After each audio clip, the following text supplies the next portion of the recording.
मनुष्य को पहले अपने ज्ञान की सीमा पहचाननी चाहिए। केवल तभी वह सत्य, नीति और समाज के विषयों में ईमानदार हो सकेगा। जॉन लॉक का नाम आते ही लोग उन्हें राजनीतिक दर्शन के लेखक के रूप में याद करते हैं। स्वतंत्रता, अधिकार, सहमति, सरकार की सीमाएं आदि।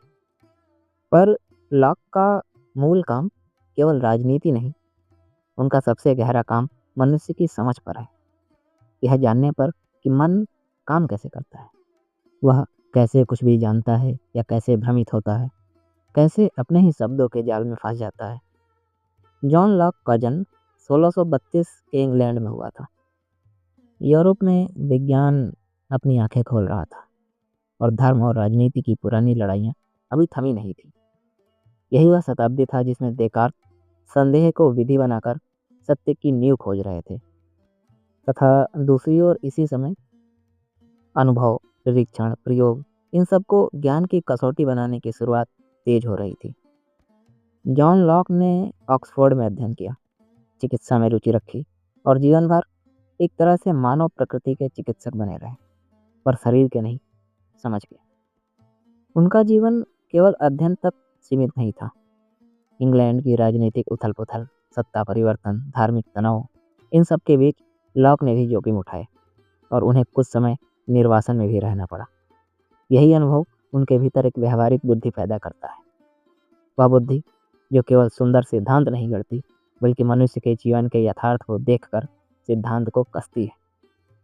इसलिए लॉक जब स्वतंत्रता की बात करते हैं तो वह एक नारा नहीं, वह एक ऐसी व्यवस्था की मांग है जिसमें मनुष्य की विवेकशीलता सुरक्षित रहे और किसी एक व्यक्ति, संस्था या उन्माद को अंतिम सत्य का अधिकार न मिल जाए। लॉक के जीवन दर्शन का केंद्र अनुभव है, पर यह अनुभववाद कोई सतही बात नहीं। वे यह नहीं कहते कि जो दिखे वही सत्य है। वे कहते हैं मनुष्य के पास जो भी सामग्री है वह विचारों के रूप में है, और ये विचार दो स्रोतों से आते हैं, इंद्रियों के अनुभव द्वारा और मन के रिफ्लेक्शन के द्वारा। हम बाहर की दुनिया में रंग, ध्वनि, ठोसपन, गति जैसे सरल विचार लेते हैं और अपने मन के भीतर से चाहना, सोच, संदेह, स्मृति, निर्णय जैसे क्रियाओं के विचार। मन इन्हीं विचारों से अपने संसार को बनाता है और फिर यही संसार ज्ञान और भ्रम दोनों का स्रोत बनता है। लॉक की सबसे प्रसिद्ध कृति एन एस्से कंसर्निंग ह्यूमन अंडरस्टैंडिंग इसी मूल प्रश्न से शुरू होती है कि हम क्या जान सकते हैं, और उससे भी अधिक जरूरी, हम क्या नहीं जान सकते। क्योंकि मनुष्य की सबसे बड़ी बीमारी यही है कि वह अपनी सीमा से बाहर जाकर भी निश्चितता का दावा करता है। लॉक इस बीमारी को तोड़ने के लिए सबसे पहले जन्मजात विचारों के सिद्धांत पर वार करते हैं। उनके अनुसार कोई सिद्धांत, चाहे वह तर्क का हो, नैतिकता का या धर्म का, जन्म से मन पर लिखा हुआ नहीं आता। जो सार्वभौमिक लगता है वह अक्सर शिक्षा, परंपरा और समाज की दी हुई छाप होती है। इस खंडन का उद्देश्य मनुष्य को नास्तिक बनाना नहीं, बल्कि बौद्धिक रूप से ईमानदार बनाना है, ताकि वह मैं जानता हूँ कहने से पहले पूछे कि मैंने यह कैसे जाना। इस एस्से में लॉक मन की क्रियाओं का नक्शा बनाते हैं। मन सरल विचारों को जोड़कर जटिल विचार बनाता है। कुछ मोड्स जैसे विवाह, चोरी, कृतज्ञता, कुछ सब्सटेंसेस जैसे सोना, सेब, मनुष्य, और कुछ रिलेशन जैसे कार्य कारण, छोटा बड़ा आदि। जॉन लॉक कहते हैं कि हम पदार्थों का रियल एसेंस नहीं जानते, हम केवल गुणों के समूह को जानते हैं। इसलिए वस्तु अक्सर हमारी मानसिक सुविधा है। हम गुणों को एक साथ रखकर मान लेते हैं कि कुछ है जो इन्हें थामे हुए है। यह विचार आगे आधुनिक विज्ञान और दर्शन में गहरी बहसों का आधार बनता है। इस एस्से का तीसरा भाग भाषा पर है, और यह लॉक की सबसे आधुनिक देन है। वे कहते हैं मन में विचार है, परंतु मनुष्य समाज में रहता है, इसलिए शब्द आवश्यक हैं। पर शब्द अक्सर अस्पष्ट होते हैं और सबसे अधिक झगड़े उन्हीं शब्दों पर होते हैं जो सबसे बड़े लगते हैं, जैसे कि धर्म, न्याय, स्वतंत्रता आदि।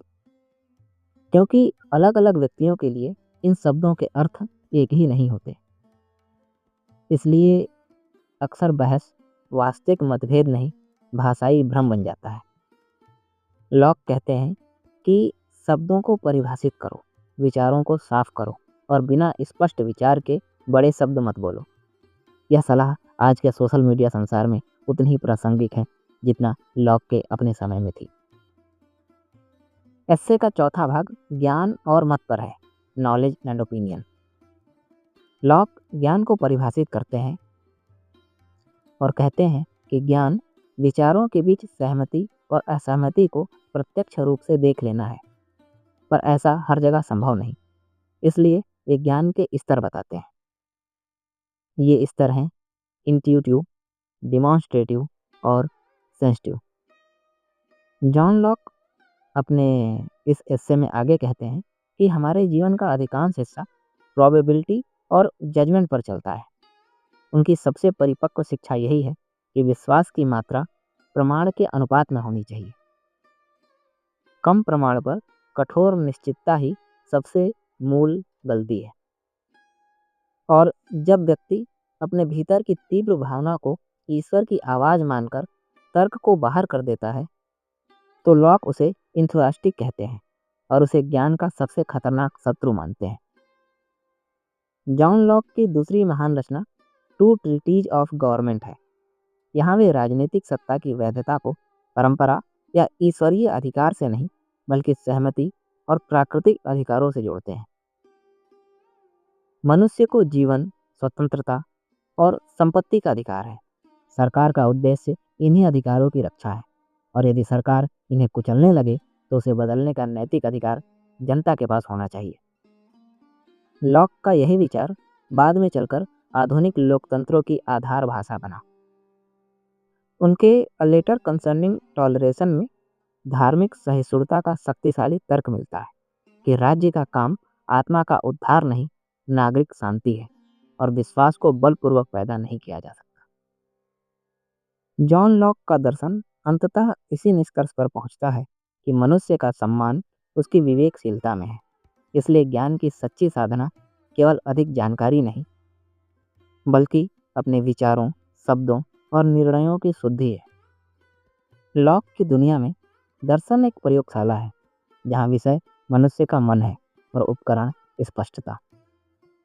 जॉन लॉक के दर्शन का सार यही है कि जो व्यक्ति अपनी समझ की सीमा जान लेता है, वही सचमुच स्वतंत्र होता है।